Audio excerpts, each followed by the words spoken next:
நீங்க அதுல இருந்து குறைக்கணும். நீங்க குறைச்சீங்கன்னா ஆட்டோமேட்டிக்கா அவங்க என்ன பண்ணுவாங்க, குறையும். நம்ம அந்த பழக்கத்தை விடாம பிள்ளைகளை குறைய சொன்னா குறைக்கவே முடியும். சோ அதை நீங்க எப்படி அட்லீஸ்ட் எனக்கு வந்து மொபைல்ல தான் ஒர்க் இருக்கு, எனக்கு அது ஒண்ணுதான் என்டர்டைன்மெண்ட், அதை என்னால விடவே முடியாது அப்படின்னு நீங்க யோசிச்சீங்கன்னா ஒண்ணு செய்ய, உங்க குழந்தைகிட்ட குவாலிட்டி ஆஃப் டைம்னு ஒண்ணு சொல்லுவாங்க, அதெல்லாம் நீங்க கொடுக்குறீங்களா? குவாலிட்டி ஆஃப் டைம்னா ஒரு நாளைக்கு சாப்பிட்டியாப்பா, எந்திரிச்சியாப்பா, புக் எடுத்துட்டியாப்பா, ஹோம்வொர்க் முடிச்சியா, ஸ்கூலுக்கு போயிட்டியா, டியூஷன் போயிட்டியா, வீட்டுக்கு சீக்கிரமா, குடிக்க துணி அள்ளி போடு, பேக் எடுத்துக்கோ, வாட்டர் பாட்டில் கழுவி. இது கிடையாது. இது பேசுறது கான்வர்சேஷன் கிடையாது. இதுக்கு பேரு கான்வர்சேஷன் கிடையாது. இது சும்மா உரையாடல். குவாலிட்டி ஆஃப் டைம்ன்றது உள்ள படுக்க போகிறதுக்கு முன்னாடி, தம்பி என்னப்பா ஆச்சு இன்னைக்கு ஸ்கூல்ல, இன்னைக்கு யார்கிட்ட பேசினேன், இன்னைக்கு மிஸ் என்ன சொல்லி கொடுத்தாங்க அப்படின்னு கேட்டு தெரிஞ்சுக்கணும். பாத்தீங்களா?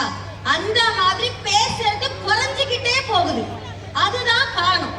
இப்ப இருக்கிற பிள்ளைங்களுக்கு கவனச்சிதறலும், இமோஷன், அதாவது ரொம்ப வந்துட்டு சைக்காலஜி சம்பந்தமான உளவியல் சார்ந்தமான குறைபாடுகளோ பிரச்சனைகள் வரதுக்கான முழு காரணம் பேரண்ட்ஸ் குவாலிட்டி ஆஃப் டைம் கொடுக்கறதே கிடையாது. பேரண்ட்ஸ் எந்த அளவுக்கு டைம் கொடுக்குறோம், நம்ம என்ன பண்ணணும், அவங்க கிட்ட டைம் கொடுத்தாதான் அவங்க கிட்ட ஷேர் பண்ணுவாங்க.